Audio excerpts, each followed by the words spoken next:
A manera de introducción, vamos a desarrollar en nuestro encuentro el vínculo estrecho que existe entre el sistema endocrino y el aparato reproductor femenino y masculino para entender que el sistema endocrino interviene de manera directa en lo que es el crecimiento y el desarrollo de los caracteres sexuales secundarios en mujeres y hombres desde etapas muy tempranas como ser la embriogénesis hasta la adultez.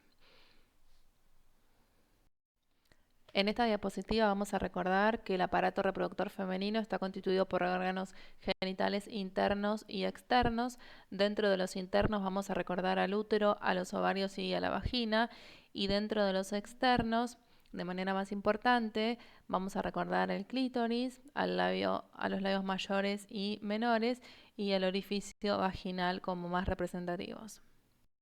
En cuanto al aparato reproductor masculino, anatómicamente vamos a recordar que está constituido por genitales internos y externos. Vamos a mencionar brevemente los genitales que participan o que están involucrados en la espermatogénesis y en el trayecto que recorren los espermatozoides una vez finalizada la espermatogénesis.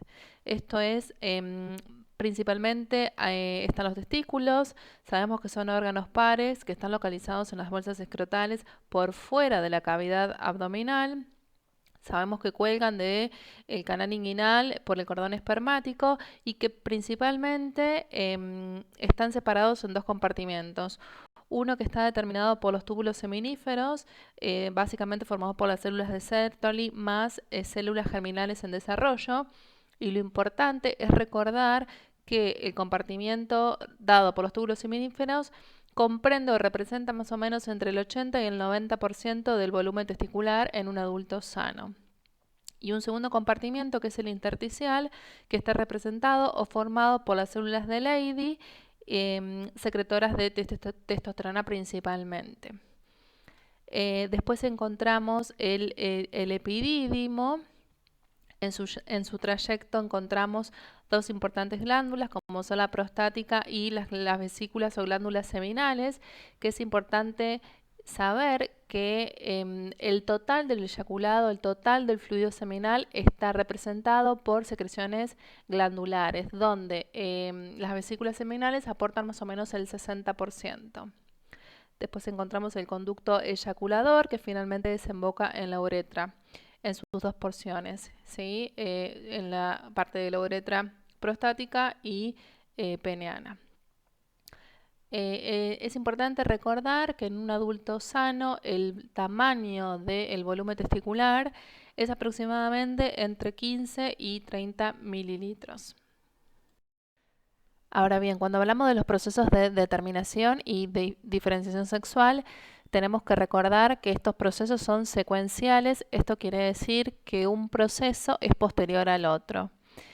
La determinación sexual está dada por la constitución cromosómica que define el tipo de gónada, el testículo u ovario, y esto es cromosomas XX o XY. La diferenciación sexual, que es posterior a la determinación sexual, define el fenotipo de los genitales internos y externos y se refiere a la adquisición de características o funciones de las estructuras anatómicas que difieren de los primordios originarios. En cuanto a la constitución cromosómica de los cromosomas X y del cromosoma Y, podemos ver que estos cromosomas no son idénticos, no son iguales y que comparten información genética que es bien distinta. El cromosoma X es submetacéntrico mediano y el cromosoma Y es acrocéntrico pequeño. Como importante, quiero mostrarles que el cromosoma Y contiene el gen SRY, que es el gen determinante testicular, y una región que se llama ZF, que es el gen que está vinculado a la espermatogénesis. En cuanto al desarrollo de la gónada, sabemos que este proceso de diferenciación gonadal tiene dos etapas. Una primera etapa que la vamos a ubicar en la parte inferior del gráfico y una segunda etapa que va a estar en el gráfico superior. Esta primera etapa de diferenciación gonadal sabemos que es común en ambos sexos. El primordio gonadal presente en el epitelio celómico, sabemos que más o menos para la cuarta semana de gestación va a poblarse de las primeras células mesonéfricas y ya para la quinta semana de gestación van a comenzar a arribar las primeras células germinales.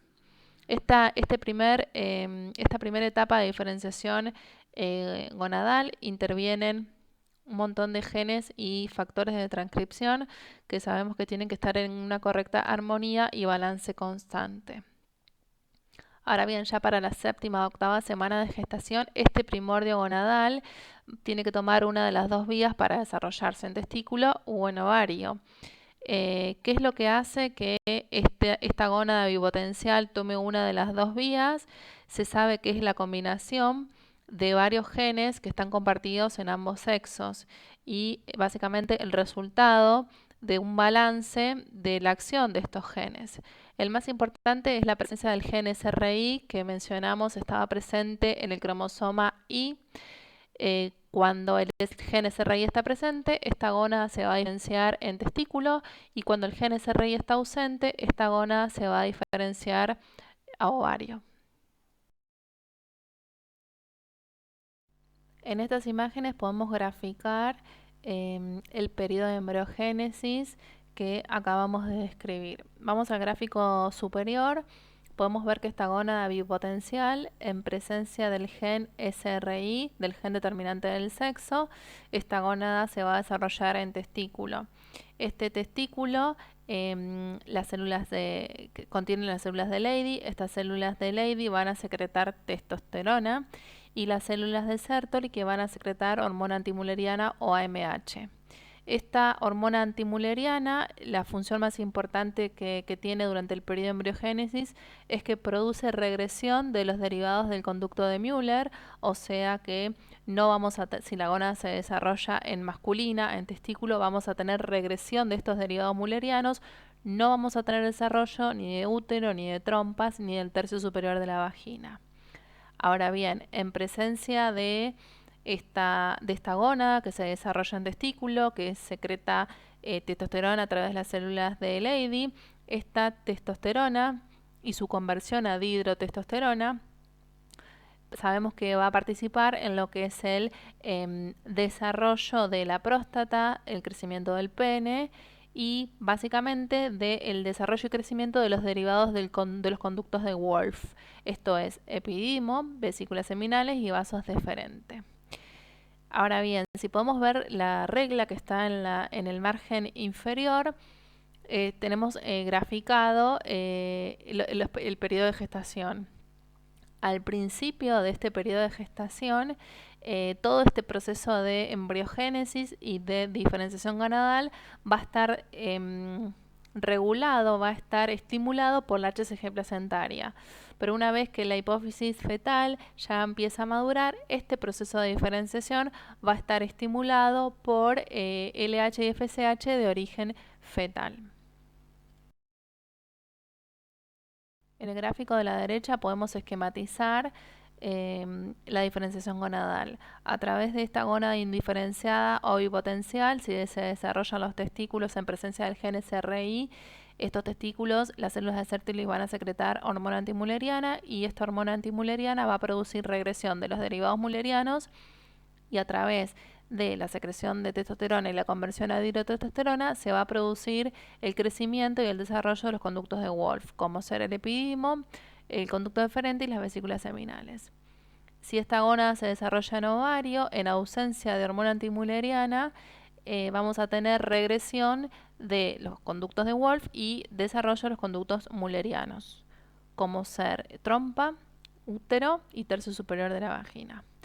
Y en el gráfico de la izquierda podemos evidenciar el desarrollo de los genitales y la homología de los mismos en masculino o femenino.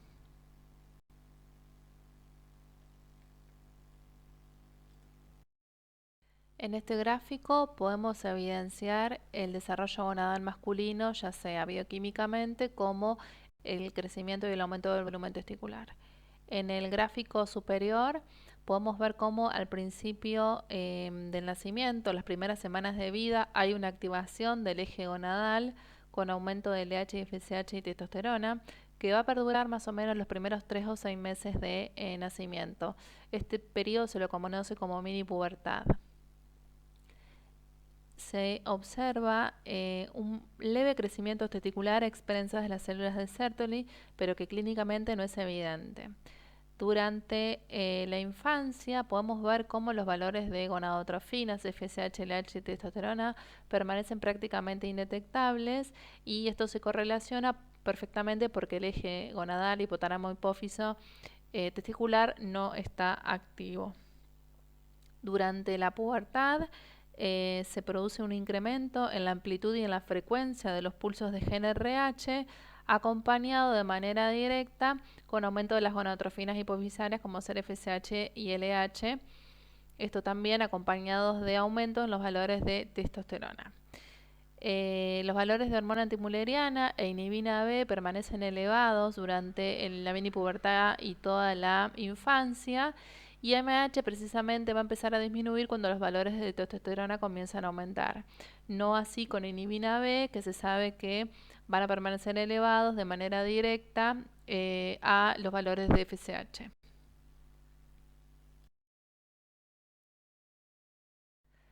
Ahora bien, llegamos a la pubertad y a la activación o a la maduración de este eje hipotálamo-hipófisis gonadal.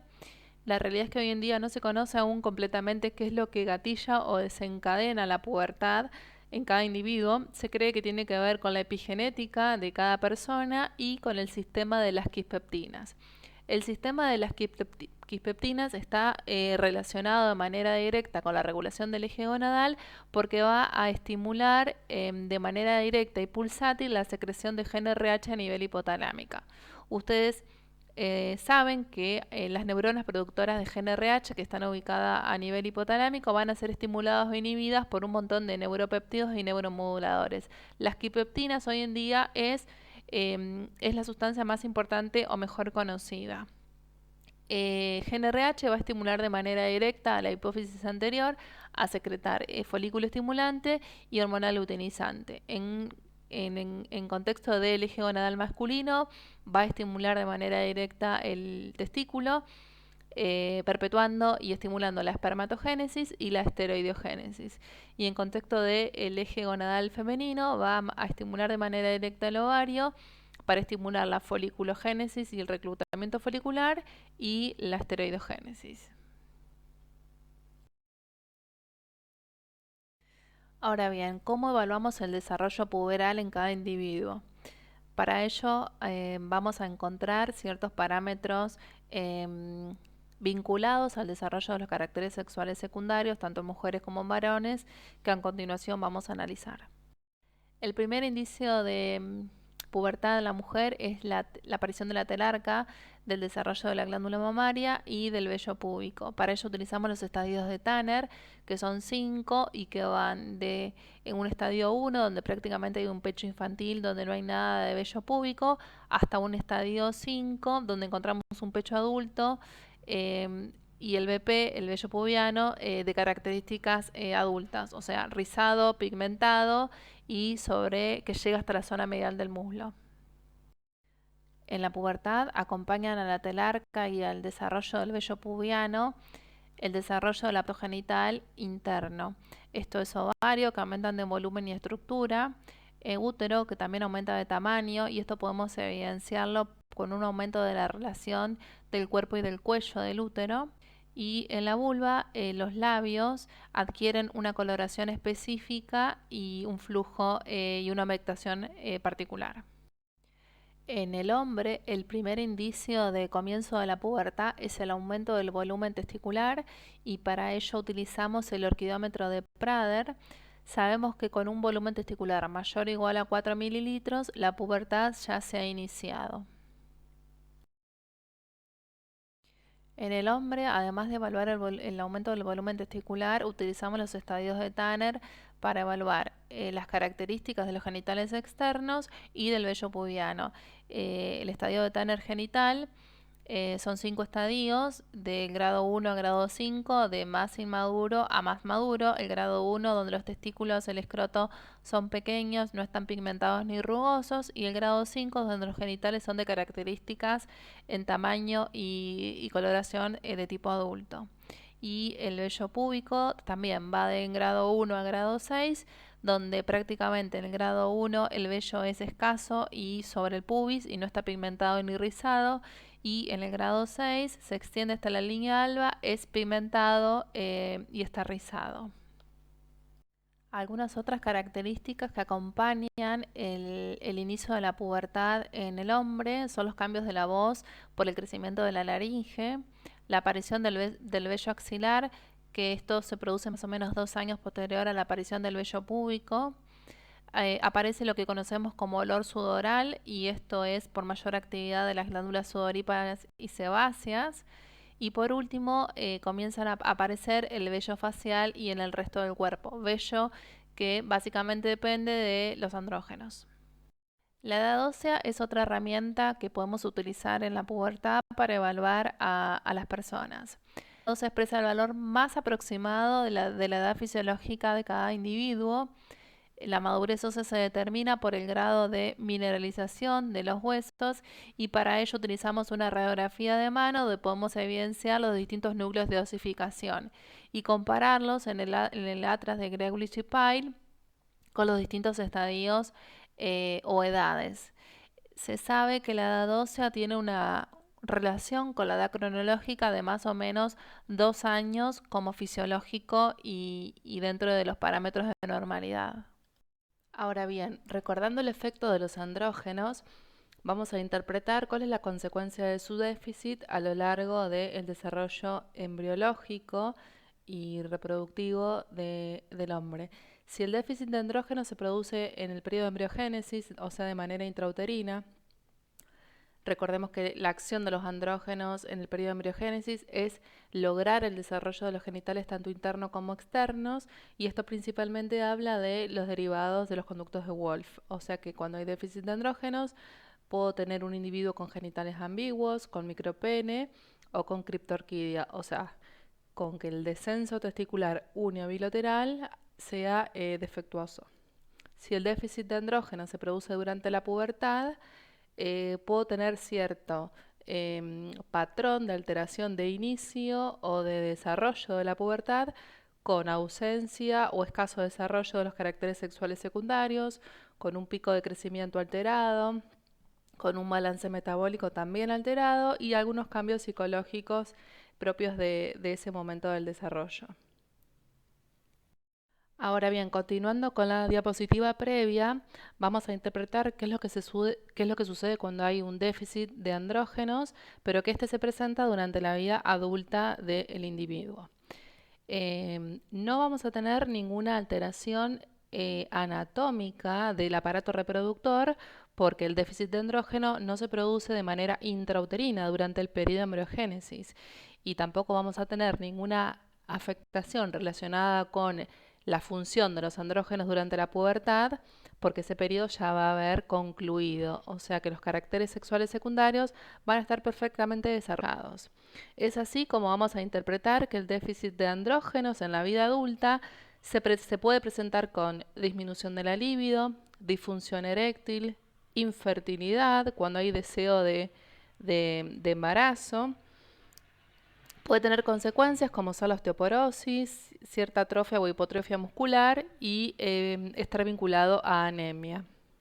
Ahora bien, una de las consecuencias de este déficit de andrógeno es lo que conocemos como hipogonadismo masculino.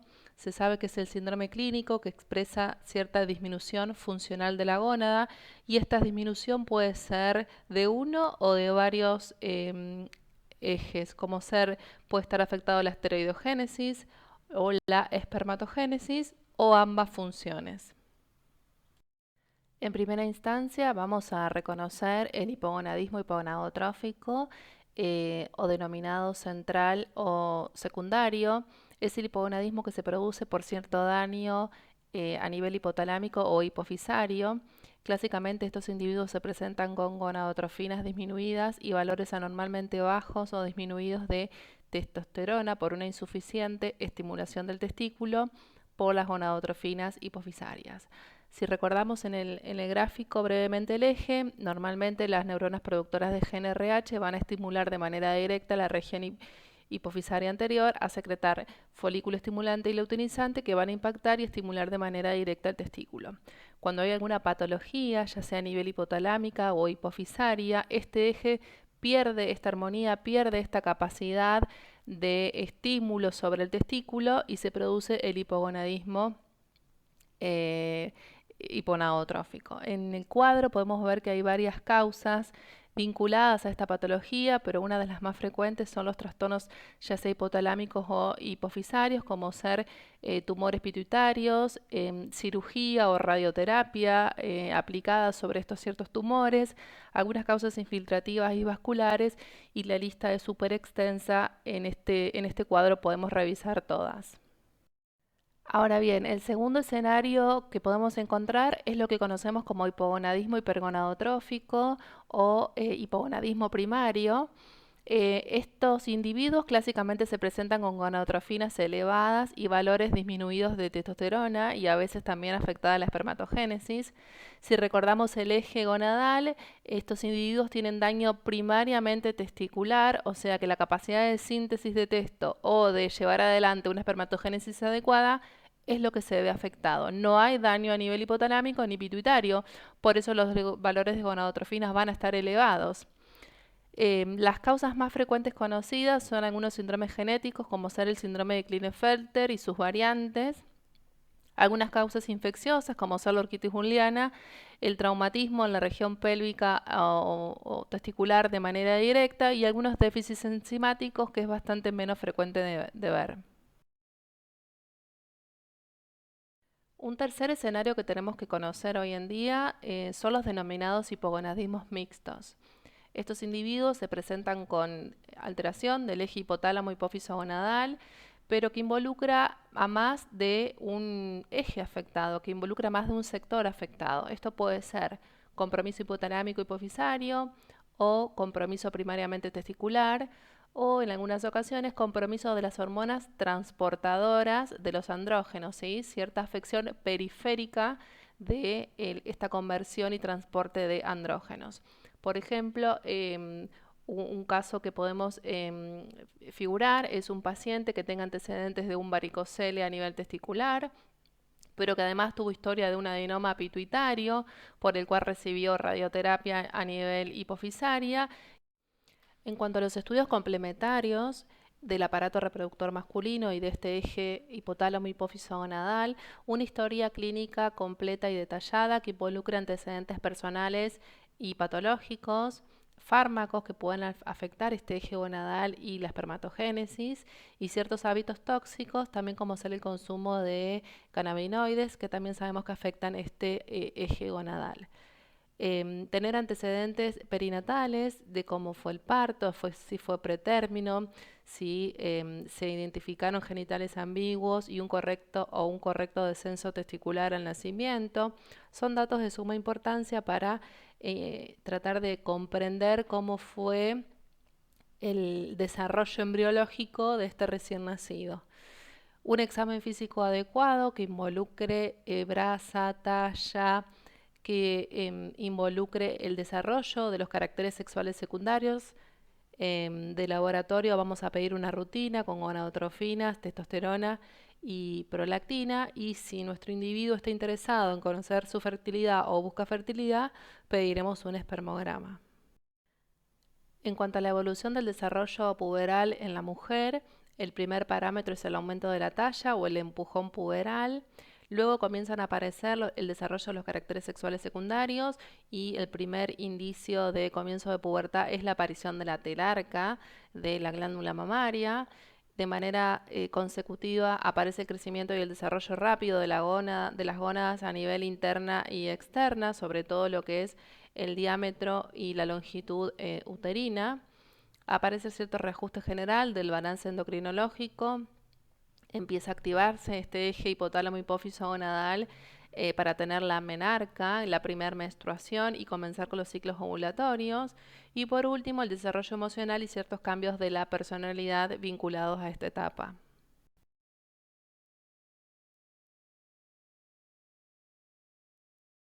Con la activación del eje hipotálamo hipófiso gonadal, en este momento de inicio de la esteroidogénesis a nivel ovárico por la folículo estimulante, comienzan a encontrarse valores elevados de estrógeno. Este estrógeno impacta de manera directa en todo el aparato genitourinario femenino durante este momento de desarrollo gonadal. Y al principio encontramos una vulva de aspecto completamente infantil, o sea, no está pigmentada, ni encontramos ninguna secreción.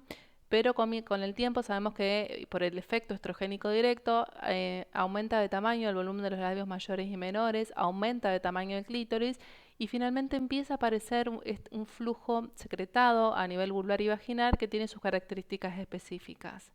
Continúa el crecimiento y la pigmentación de los labios y de la vulva, hasta finalmente aumento de tamaño de la vagina con cierta coloración característica que es propia del aparato geniturinario. El ciclo menstrual normal se sabe que es producto de la interacción de varias hormonas hipotalámicas, hipofisarias y ováricas. Tiene una duración aproximada de entre 21 y 35 días, con un promedio de 28 días. Y el tiempo de sangrado habitual es de 2 a 7 días. Este ciclo menstrual, este eje hipotálamo hipófiso gonadal, se sabe que se halla en un estado de relativo reposo durante toda la niñez y se activa en la pubertad con el aumento de la secreción de la hormona liberadora de gonadotrofinas o GnRH a nivel hipotalámica. Esta liberación de GnRH se sabe que es de forma pulsátil y que induce la síntesis y la liberación de gonadotrofinas hipofisarias, de folículo estimulante y de luteinizante a nivel hipofisario. Estas gonadotrofinas van a estimular, van a actuar de manera directa a nivel ovárico para producir este ciclo menstrual, ¿sí? La secreción de esteroides sexuales a nivel ovárico divide el ciclo en dos grandes etapas, si miramos el gráfico. En una primera etapa conocida como fase folicular y una segunda etapa conocida como fase lútea o progestacional, ¿sí? El ciclo menstrual dijimos que es el periodo entre el comienzo de una menstruación y el inicio de la menstruación siguiente. Estas dos etapas, la fase folicular va del día 1 al día 14 y es la fase que puede variar, que puede durar más o menos días, y una fase lútea que es bastante estable, que va del día 15 al 28. Entre las dos fases se produce la ovulación, ¿sí? Esta primera fase es fase folicular. Si miramos el gráfico, se caracteriza por el desarrollo de un conjunto de folículos, lo que se conoce como reclutamiento folicular, de los cuales va a emerger un folículo único o dominante que va a ser el que está destinado a ovular. La maduración folicular se produce directamente por estímulo de la hormona folículo estimulante hipofisaria. Estos folículos van a secretar estrógenos que cuando llegan a un determinado punto, a un determinado nivel, van a producir un pico de LH, de hormona luteinizante, y así se produce la ovulación en el día 14. Este estrógeno producido estimula de manera directa la proliferación endometrial y es por eso que se la conoce como fase proliferativa o estrogénica. Después de la ovulación, este folículo ovulatorio se convierte en un cuerpo lúteo que comienza a secretar progesterona. La función más importante de esta progesterona es la transformación glandular del endometrio, que sabemos que entramos en una segunda etapa, ¿sí? Es lo que se conoce como fase secretora o progestacional. Más o menos para el día 23 del ciclo, este cuerpo lúteo, si no hubo gestación, si no hubo embarazo, comienza a declinar y va disminuyendo progresivamente su secreción de esteroides. Como consecuencia, se producen ciertas transformaciones a nivel vascular en el endometrio, lo que lleva al desprendimiento del mismo, que es lo que conocemos como menstruación. Podemos mencionar algunas alteraciones del ciclo menstrual, como ser la menorrea primaria. La menorrea primaria es el término que utilizamos para describir cuando hay ausencia de menstruación en mujeres mayores de 15 años o 16 años para algunos autores. El término de amenorrea secundaria habla de la interrupción de los ciclos menstruales por más de 90 días en mujeres que previamente habían presentado menstruación. El término de insuficiencia ovárica prematura habla del cese de la función ovárica en mujeres antes de los 40 años. Y algunos autores describen el término de insuficiencia ovárica temprana cuando este cese de la función ovárica ocurre antes de los 45 años. Hay otras definiciones que tenemos que conocer, muchas de ellas han caído en desuso y han sido reemplazadas por otras abreviaturas y terminologías que ahora vamos a revisar, pero tenemos que conocerlas porque en la literatura y en el uso diario siguen siendo empleadas. La oligomenorrea habla de ciclos entre 35 y 89 días, la polimenorrea con ciclos que tienen una duración menor a 24 días y la metrorragia define cualquier pérdida vaginal de sangre que es aperiódica, o sea que está fuera del sangrado esperable o habitual de un ciclo menstrual. Menopausia es el cese o el final de la actividad reproductiva y hablamos de menopausia en una mujer cuando ha pasado un año de la última menstruación.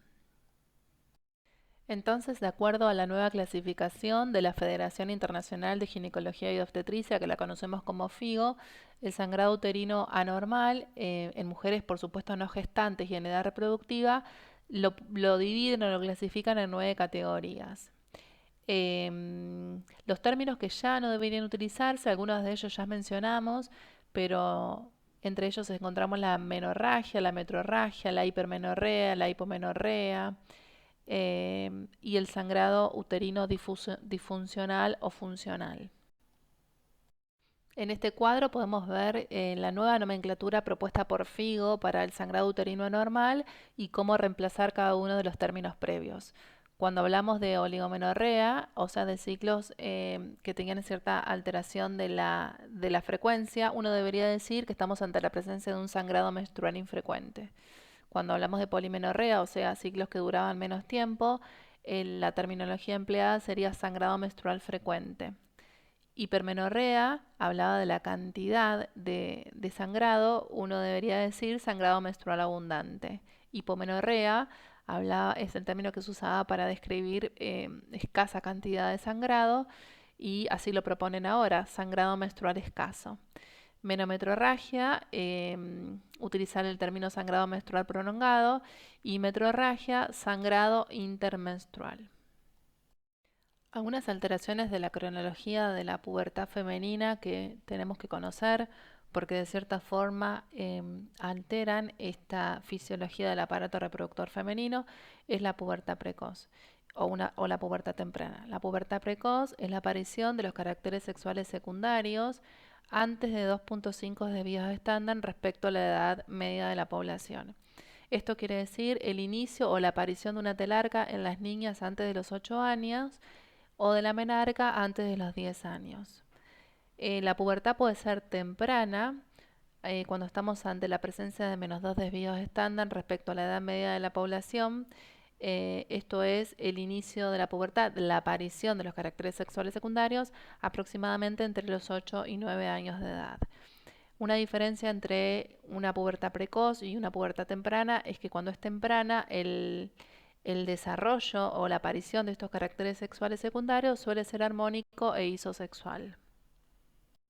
Algunas imágenes para poder visualizar la pubertad precoz. Dijimos que es el desarrollo de caracteres sexuales secundarios verdaderos antes de los 8 años. Esto muchas veces acompañado de un aumento de la velocidad de crecimiento y de la edad ósea. Lo importante es que esto, si uno no lo identifica a tiempo, puede comprometer la talla adulta definitiva y ocasionar ciertos trastornos vinculados a las emociones. En los gráficos de abajo podemos ver la aparición de una telarca de manera temprana, por supuesto, durante la infancia. La pubertad precoz puede ser central o verdadera. En este caso depende directamente de la pulsatilidad de GnRH y puede ser periférica o pseudopubertad precoz cuando se ocasiona por una secreción extrahipofisaria de gonadotrofinas o por una secreción anómala de estrógenos autónoma o por la administración hormonal exógena. Algunas causas de pubertad precoz central, más o menos el 75% suele ser idiopática, o sea que el diagnóstico es de exclusión de otras anomalías, constitucional o familiar, y cuando no es constitucional, la causa más frecuentemente vinculada son los tumores. Cuando la pubertad precoz es periférica, o sea que no depende directamente de la secreción de GnRH hipotalámica, podemos encontrar fuentes productoras de andrógenos como ser tumores ováricos, tumores feminizantes a nivel suprarrenal, algunos tumores productores de HCG o causas iatrogénicas, o sea, por el aporte exógeno de ciertas hormonas. ¿Cómo interrogar acerca de algunos parámetros que pueden estar vinculados a una pubertad precoz? Esto es preguntar la edad de la menarca materna o del estirón puberal del padre, porque se sabe que esto correlaciona bastante bien. O sea, los individuos varones suelen tener, la edad del estirón puberal se suele asemejar a la del papá, y lo mismo ocurre con la mujer, donde la edad de la menarca suele ser o asemejarse bastante a de la mamá. Consultar y evaluar si tiene cierta exposición a algunos plaguicidas que pueden ser disruptores de este eje hipotálamo hipófisis gonadal, o sea que estos disruptores, como algunos plaguicidas, pueden generar alguna estimulación temprana de este eje gonadal y desencadenar una pubertad precoz. El uso de fármacos, la presencia de cefalea o de trastornos visuales que nos pueda orientar o hacer pensar en algunos tumores hipotalámicos o pituitarios, algunos cambios de carácter, también vinculados a ciertas alteraciones, a ciertos patrones que nos hagan sospechar que esta pubertad ha iniciado de manera temprana. Y por supuesto buscar la cronología de los signos puberales, buscar la cronología y entender la aparición del desarrollo de estos caracteres sexuales secundarios, si ha sido asincrónicos o no con el resto del crecimiento de estos niños o niñas. En cuanto al examen físico, tiene que ser súper completo, ver el peso, la talla, la brasa, ver en qué estadio de evolución puberal de Turner nos encontramos, si tiene manchas cutáneas, pensando en algunos síndromes genéticos como ser el síndrome de McCune-Bray, si tiene alguna pigmentación anormal como acantosis nigricans que acompaña la insulinoresistencia y la obesidad, la presencia de estrías, si suelen ser rojas, anchas, la distribución de las mismas, si acompaña o pensamos en algún síndrome de Cushing, evaluar la distribución del vello corporal, buscando signos de hirsutismo, hacer una correcta palpación tiroidea, buscando la presencia de bozos o de patología nodular, la palpación abdominal y mamaria, el examen genital femenino, en varones evaluar el volumen testicular para tratar también de acompañar y de determinar en qué momento de los estadios puberales se encuentra. Y por último, intentar en el examen ginecológico ver si hay flujo, y las características de la coloración del introito también son indicativas si esa vulva ya está estrogenizada o todavía no. Bueno, y finalmente vamos a hablar del síndrome hiperandrogénico. Es una condición que suele aparecer en las mujeres en edad reproductiva habitualmente. Tenemos que conocerlo porque también de cierta manera puede afectar ya sea el desarrollo de este aparato reproductor femenino durante el periodo de embriogénesis o durante la etapa reproductiva y adultez. Este síndrome se produce por un aumento en la concentración circulante de andrógenos o por mayor sensibilidad del receptor periférico de andrógenos o por una combinación de ambas entidades. La causa más frecuente conocida es el síndrome ovario poliquístico, pero hay otras entidades que tenemos que conocer como la hiperplasia suprarrenal congénita, el síndrome de Cushing o algunos tumores virilizantes, ováricos o suprarrenales. Es importante conocer esta entidad porque suele tener cierta asociación con el hiperinsulinismo, la obesidad y el síndrome metabólico, con la diabetes, la hipertensión y algunos otros factores de enfermedad cardiovascular.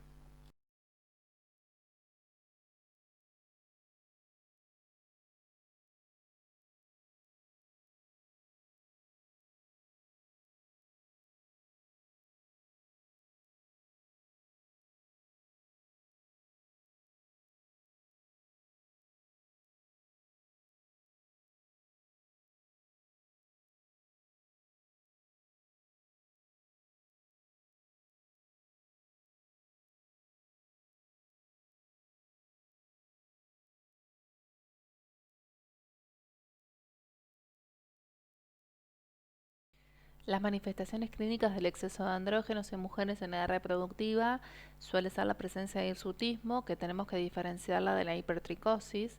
El hirsutismo es la presencia de vello ralo, grueso, pigmentado en áreas femeninas que son andrógeno dependientes. En cambio, la hipertricosis es un pelo fino en áreas no andrógeno dependientes y está más vinculado a la etnia y a la raza de cada persona. Otra de las manifestaciones del exceso de andrógenos puede ser la alopecia, que es de tipo androgenética, o sea, es una alopecia que suele ser generalizada, distribuida de manera bastante uniforme, la presencia de acné, de piel seborreica, de obesidad, de acantosis nigricans, y se suele acompañar de insulinoresistencia y muchas veces obesidad, las alteraciones del ciclo menstrual que describimos previamente. En este apartado me detengo 2 minutos porque uno tiene que comprender que la expresión clínica de exceso de andrógenos conocidas como virilización es el estadio más avanzado de androgenización. Estos son pacientes que suelen tener andrógenos en sangre en rango tumoral. Es la expresión más marcada del hiperandrogenismo en las mujeres. Se presentan con engrosamiento de la voz, con atrofia de la masa muscular, con cierta atrofia o hipotrofia mamaria y muchas veces con clitoromegalia.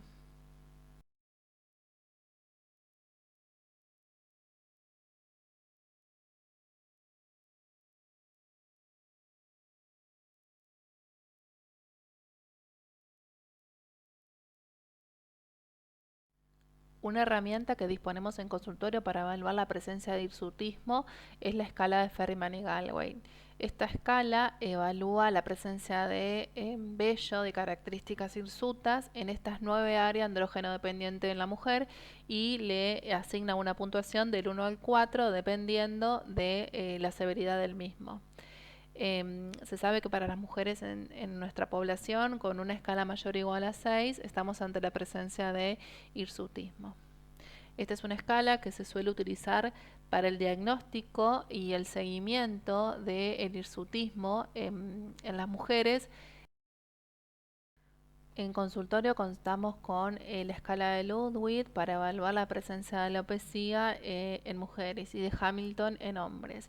La escala de Ludwig le asigna una puntuación del 1 al 5 dependiendo la severidad de esta alopecia.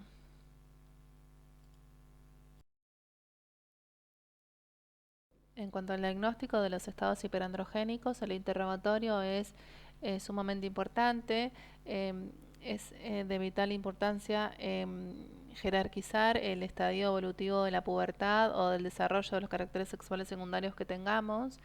Los antecedentes gineco-obstétricos, esto es la edad de la menarca, cómo fueron los ciclos, si los ciclos presentan alguna patología y qué características tienen esos ciclos. Los antecedentes personales y familiares, en este caso es de sumamente relevancia conocer, por ejemplo, si hay antecedentes de alguna enfermedad como ser la hiperplasia suprarrenal congénita en la familia. En cuanto al examen físico, es importante buscar estigmas clínicos de exceso de andrógenos en todas sus variantes. Finalmente, a manera de conclusiones, sabemos que el adecuado desarrollo y funcionamiento del eje hipotálamo hipófiso gonadal desde el periodo de embriogénesis hasta la edad adulta y durante toda la vida adulta permite el correcto crecimiento y mantenimiento del aparato reproductor femenino y masculino. Se conoce que la necesaria armonía de este eje pone en evidencia los mecanismos involucrados para estimular y mantener la esteroidogénesis testicular u ovárica, así como la foliculogénesis y la espermatogénesis. Cualquier patología, cualquier afección de este eje hipotálamo hipófiso gonadal va a generar una disfunción del mismo y que se ve afectada, ya sea la esteroidogénesis o la folículo y espermatogénesis.